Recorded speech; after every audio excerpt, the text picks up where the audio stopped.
Hello good morning friends. Navneet education में सभी का स्वागत है। तो फ्रेंड, आज हम बायोटेक्नोलॉजी में fourth unit microbial genetics including transformation के बारे में पढ़ेंगे। तो फ्रेंड्स, सबसे पहले बात करते हैं ट्रांसफॉर्मेशन क्या है। एक तरीके से हम कि ट्रांसफॉर्मेशन क्यों यूज किया जा रहा है और इसका मेन ऑब्जेक्टिव क्या रहता है हमारे लिए। तो transformation is a process of gene transfer. ये जीन ट्रांसफर का एक प्रोसेस है by which some bacteria take up foreign genetic material from environment. It was given by Griffith in 1928। तो फ्रेंड्स, जो ट्रांसफॉर्मेशन है वो एक ऐसा प्रोसेस है जिसमें एक बैक्टीरिया जो रहता है वो जीन जो जेनेटिक मटेरियल होता है फॉरेन बैक्टीरियल सेल का, उसको अपने में क्या कर लेता है, इंगल्फ कर लेता है एक तरीके से। और जो उसमें कुछ बदलाव आ जाते हैं उस पर्टिकुलर जीन की वजह से, उस पर्टिकुलर जो बैक्टीरियल जीन होता है उसकी वजह से कुछ उसमें चेंजेस आ जाते हैं। और जो हमको सेल मिलता है उसको हम बोलते हैं ट्रांसफॉर्म सेल, और इस प्रोसेस को हम बोलते हैं ट्रांसफॉर्मेशन, जो ग्रिफिथ ने इन 1928 में दिया था। तो ट्रांसफॉर्मेशन में भी नेचुरली और आर्टिफिशियल, तो आर्टिफिशियली और नेचुरली दोनों तरीके से हो सकता है।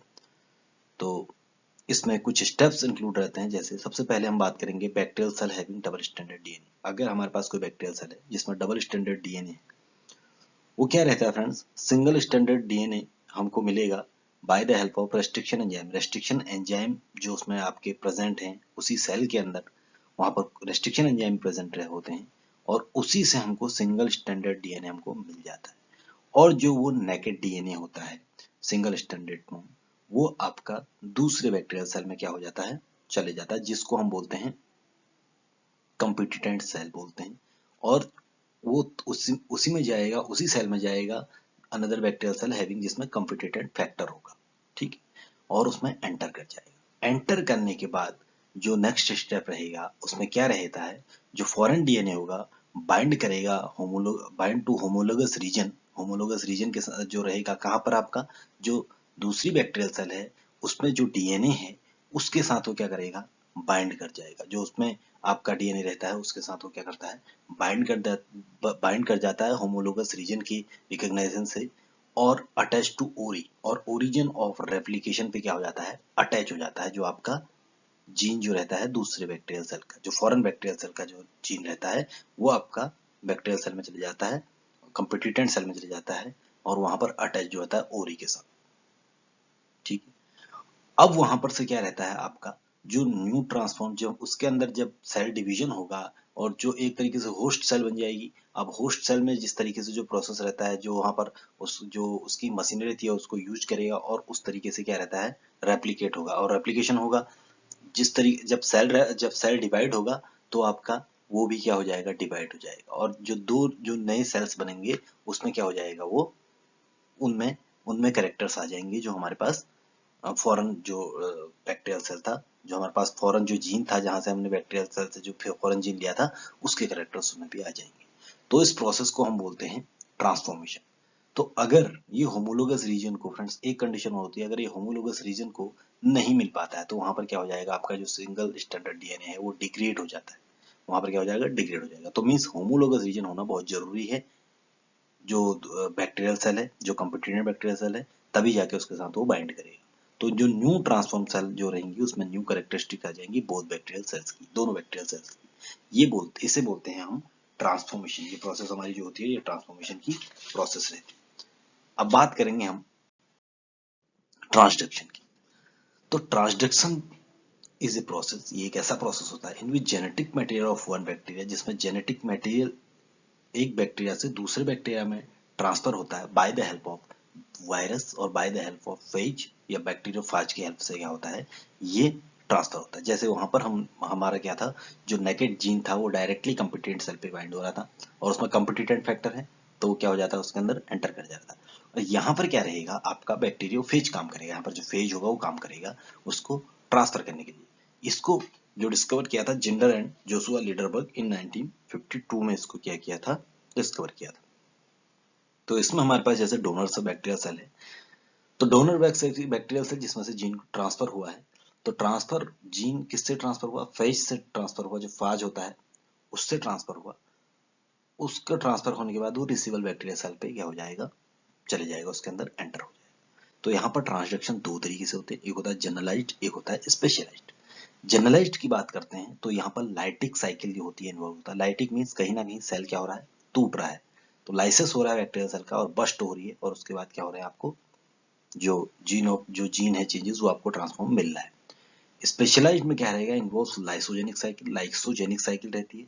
In this bacterial cell do not burst, यहाँ पर बस्ट नहीं होता है। अब आगे बढ़ते हैं, अब बात करेंगे हम जनरलाइज्ड में। तो जनरलाइज्ड में सबसे पहले हमारे पास बैक्टीरियल सेल है, बैक्टीरियल सेल है और हमारे पास फाज जो होगा वो अटैच हो जाएगा बैक्टीरियल सेल पे। ठीक है, दिखाई दे रहा है जिस तरीके से फेज जो है बैक्टीरियल सेल पे अटैच हो चुका है।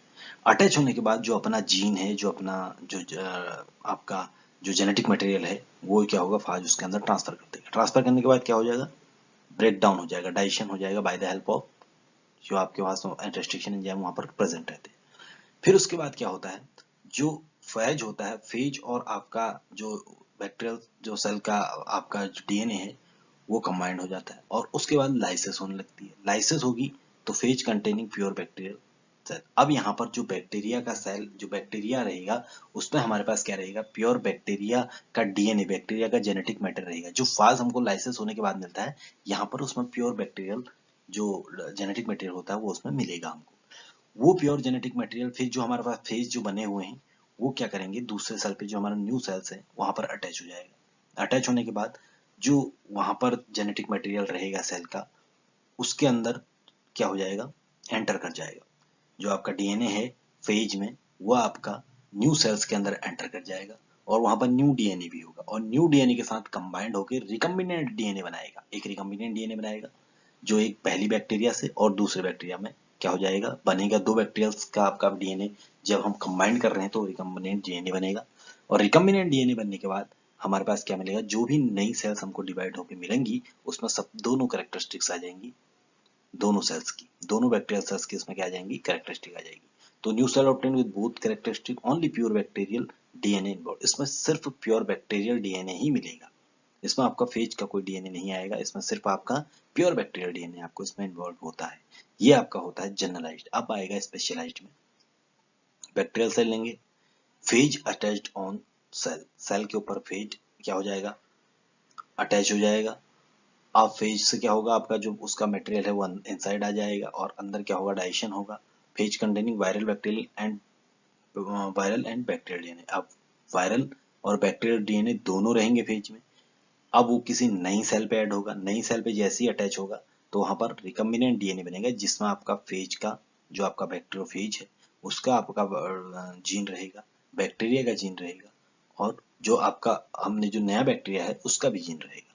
तो यहाँ पर जो न्यू सेल्स हमको ट्रांसफॉर्म फॉर्म में मिलेंगी, जो हमको नई सेल्स मिलेंगी वो हमको कैसे मिलेंगी, जिसमें वायरल, बैक्टीरियल और डीएनए का तीनों चीजों का क्या रहता है, आपका डीएनए इन्वॉल्व रहता है। तीनों चीजों का कॉम्बिनेशन फॉर्म में हमको मिलेगा। जो आरडीएनए, जो नया डीएनए जो हमको मिलता है उसमें हमारे पास न्यू सेल जो अपटर्न होंगी in which viral and bacterial DNA involve, जिसमें वायरल और बैक्टीरियल डीएनए दोनों क्या रहते हैं, इन्वॉल्व रहते हैं।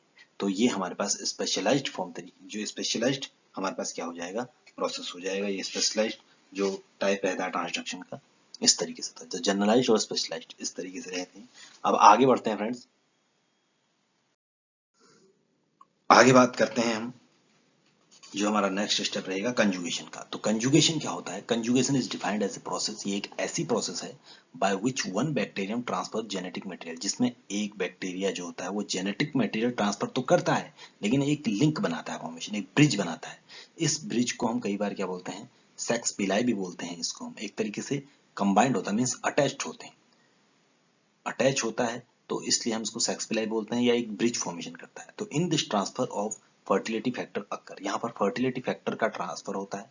तो अगर हमारे पास ये बैक्टीरिया है जिसमें plasmid contain plasmid F factor and cell called F positive cell, जैसे हमारे पास जो एक सेल है बैक्टीरियल सेल है जिसमें प्लाज्मिड है या एफ फैक्टर है जिसको हम बोलते हैं एफ पॉजिटिव सेल, और जो दूसरा रहेगा जिसको हम बोलते हैं एफ नेगेटिव सेल जिसमें ट्रांसफर होना है। तो इस तरीके से ट्रांसफर होता है by the help of sex pili या by the help of bridge formation से, जिस तरीके से डायग्राम में शो हो रहा है। अब इसमें हमारे तीन तरीके से रहते हैं हमारे कंजुगेशन। तो सबसे पहले H F R, F negative, F positive, F negative, F dash, F negative. F positive means होता है जिसमें प्लाज्मिड प्रेजेंट होता है और डोनर जो होगा, F नेगेटिव वो होगा जिसमें कोई फर्टिलिटी फैक्टर नहीं होता है और जो रेसिपिएंट होगा। तो ये डिफरेंस दोनों रहता है F पॉजिटिव और F नेगेटिव में। तो मेनली जो बाइंडिंग रहती है F पॉजिटिव और F नेगेटिव के बीच में रहती है। F पॉजिटिव और F पॉजिटिव आपस में बाइंड करते हैं लेकिन बहुत शॉर्ट टर्म टाइम के लिए बाइंडिंग होती है। तो इसलिए मेनली देखा जाए F पॉजिटिव और F नेगेटिव का जो बाइंडिंग होता है वो लंबे समय के लिए होता है। तो हमारे पास डोनर जो होगा F पॉजिटिव होगा और रेसिपिएंट जो होगा F नेगेटिव होगा। अब कंजुगेशन में जो हमारे स्टेप्स इन्वॉल्व होते हैं, सबसे पहले बैक्टीरियल सेल लिया।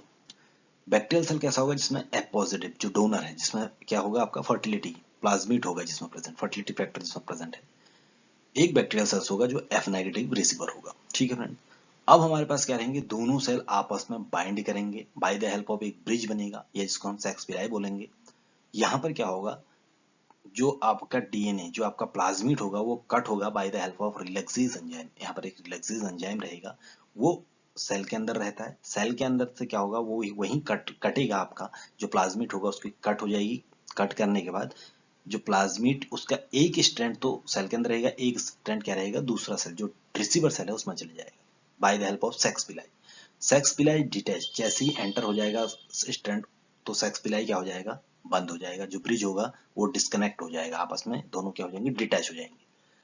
तो डिटैच हो जाएगा ट्रांसफर होने के बाद, तो दो सेल अलग अलग हो जाएंगी। अब दोनों सेल में क्या हो जाएगा, both cell contain F plasmid, और उसके बाद जो दोनों सेल्स होंगी उसमें जो और चीज जो और मैकेनिज्म होगी वो फाइनलाइज जो फॉर्मेशन करेगा वो F plasmid fact after conjugation. तो दोनों में आपका एफ प्लाज्मिड चीज जो रिसीवर है जो डोनर है, जो लास्ट टाइम फाइनलाइज हमको जो सेल्स मिली उसमें दोनों में फर्टिलिटी फैक्टर हमको मिल जाएगा। तो ये प्रोसेस होती है कंजुगेशन की, ये कंजुगेशन टेक्निक होती है। तो कंजुगेशन की अगर बात करते हैं तो ये जरूर ध्यान में रखना कि दो सेल्स आपस में क्या हो जाएंगी, बाइंड होंगी बाय द हेल्प ऑफ कोई ब्रिज बनेगा, इंटरलिंक्ड ब्रिज बनेगा। ये आपका एक सेक्स पिलाई फॉर्मेशन होगा जिससे कि क्या होगा, जेनेटिक मटेरियल ट्रांसफर होगा। ये कंजुगेशन में रहता है। आगे बढ़ते हैं हम। आगे जो हमारा लेक्चर रहेगा वो रहेगा plasmid.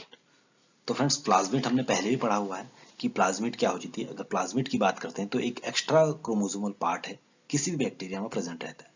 A plasmid is small extra chromosomal DNA molecule which not participate in transfer of genetic information, जो genetic information को ट्रांसफर करने के लिए नहीं होता है बैक्टीरिया में of cell from one generation to another. They are most commonly found as a small circular double stranded DNA molecules in bacteria. तो एक तरीके से ये देखा जाए डबल स्टैंडर्ड फॉर्म में पाया जाता है, आपको दिखाई दे रहा है। बैक्टीरियल सेल है, बैक्टीरियल सेल में डीएनए जो बैक्टीरियल सेल का डीएनए है वो अलग है और प्लाज्मिड अगर अलग सर्कुलर फॉर्म में दिखाई दे रहे हैं तो डबल स्टैंड फॉर्म रहता है। तो प्लाज्मिड एक तरीके से एक्स्ट्रा क्रोमोसोमल पार्ट है। मींस एक्स्ट्रा क्रोमोसोमल मींस अगर हम इसको हटा भी देते हैं तो सेल डेथ नहीं होगी। तो इसका मतलब अपना कोई रोल नहीं है, अपना रोल है। जैसे क्या रोल है, आपका स्ट्रक्चर क्या रहता है प्लाज्मिड का। अब मेनली देखा जाए हमारे पास जो रेजिस्टेंस जो कैपेबिलिटी होती है सेल्स की वो ड्यू टू प्लाज्मिड ही होती है। प्लाज्मिड की वजह से ही जो एंटीबायोटिक रेजिस्टेंस बनते हैं बैक्टीरियल सेल वो इसी वजह से बनते हैं। तो इसमें हमारे पास क्या रहेगा, स्ट्रक्चर रहता है प्लाज्मिड का। तो स्ट्रक्चर प्लाज्मिड का जो दिख रहा है आपको, ये क्या है, डबल स्टैंडर्ड है। तो इसमें कौन कौन से पार्ट्स रहते हैं, एक सेलेक्टेबल मार्कर होता है इसमें, एंटीबायोटिक रेजिस्टेंस जीन प्रेजेंट होता है, ओरिजिन ऑफ रेप्लिकेशन ओरी साइट होती है इसमें, रेस्ट्रिक्शन साइट्स होती है इसमें, प्रमोटर साइट होती है इसमें, और एक होता है इंसर्टेड जीन, जहां पर हम अपना जीन ऑफ इंटरेस्ट जब हम आरडीएनए बनाते हैं तो उस टाइम पे हम इंसर्टेड जीन इसमें इंसर्ट कर सकते हैं यहाँ पर। तो अब आगे बढ़ते हैं, इनके बारे में जानते हैं क्या चीजें हैं। तो सबसे पहले बात करते हैं हम ओरी, जिसको हम बोलते हैं ओरिजिन ऑफ रेप्लिकेशन। तो प्लाज्मिड यहाँ पर सेल्फ रेप्लिकेशन होता है बाय ओरी साइट से। ओरी साइट से ही प्लाज्मिड क्या होता है, सेल्फ रेप्लिकेशन। अगर सेल के अंदर है तो सेल्फ रेप्लिकेशन होगा बाय द हेल्प ऑफ ओरी साइट, जो ओरिजिन ऑफ रेप्लिकेशन है।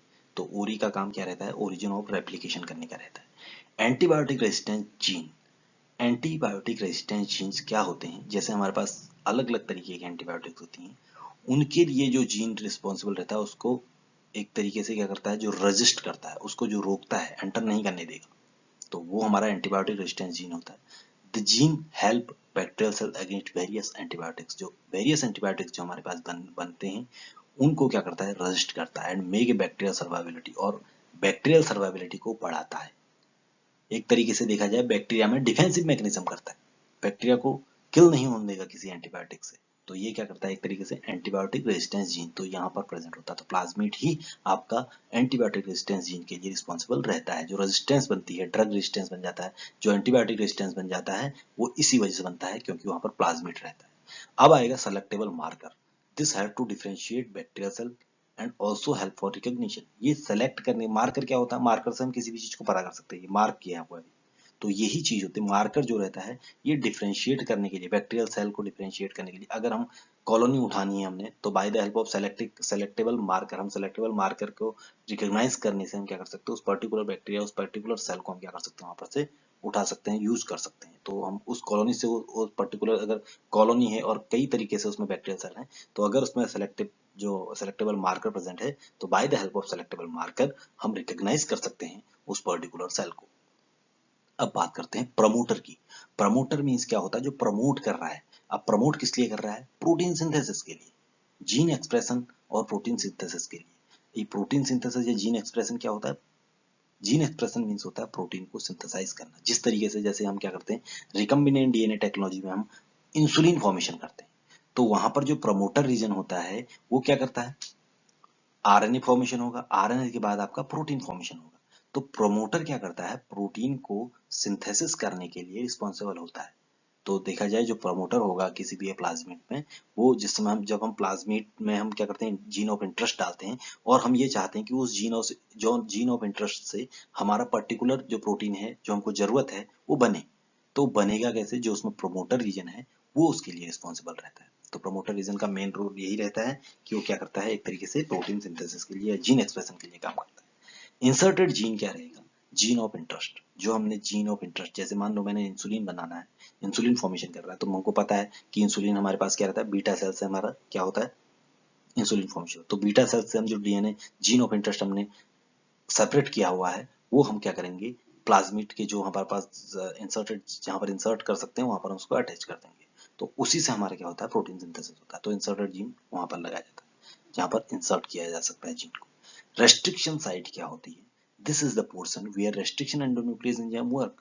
रेस्ट्रिक्शन साइट्स ऐसी साइट्स होती हैं जहां पर आपका रेस्ट्रिक्शन एंजाइम, जो रेस्ट्रिक्शन एंडोन्यूक्लियस है जो कट करता है, वो वहां पर काम करता है। तो वो पर्टिकुलर प्लाज्मिड में रेस्ट्रिक्शन साइट्स भी होती हैं जहां पर आपका रेस्ट्रिक्शन एंजाइम काम करता है।